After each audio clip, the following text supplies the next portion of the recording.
একটা সময় ছিল সবাই যখন বলতো এবার বুঝি শেষ, বয়স 40 ছুঁয়েছে, গতি কমেছে, ফুটবল বিশ্বে নতুন রাজপুত্র আসবে।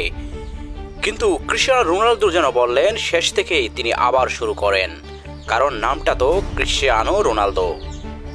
2019 সালে প্রথমবার উইফা ন্যাশন লিগ জিতে ইতিহাস গড়েছিল পর্তুগাল। 2025 সালের জুন মাসে আবার ইতিহাস লিখলেন রোনালদো।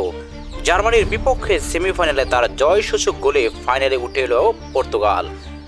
আর ফাইনালে স্পেনের বিপক্ষে রোমাঞ্চকর এক ম্যাচ, রোনালদোর গোলে সমতা ফেরালো দল।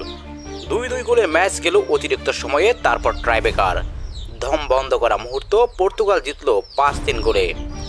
ন্যাশনস লিগের প্রথম দল হিসেবে দ্বিতীয়বারের মতো চ্যাম্পিয়ন হলো পর্তুগাল। মাঠ জুড়ে তখন উল্লাস, কিন্তু এক কোণে দাঁড়িয়ে থাকা সেই মানুষটা চোখে জল নিয়ে কাঁপছিলেন আবেগে। ক্রিস্টিয়ানো রোনালদো দু হাত মিলে জড়িয়ে ধরেন কোচিং স্টাফদের, যেন প্রথমবার কোনো ট্রফি জিতেছেন।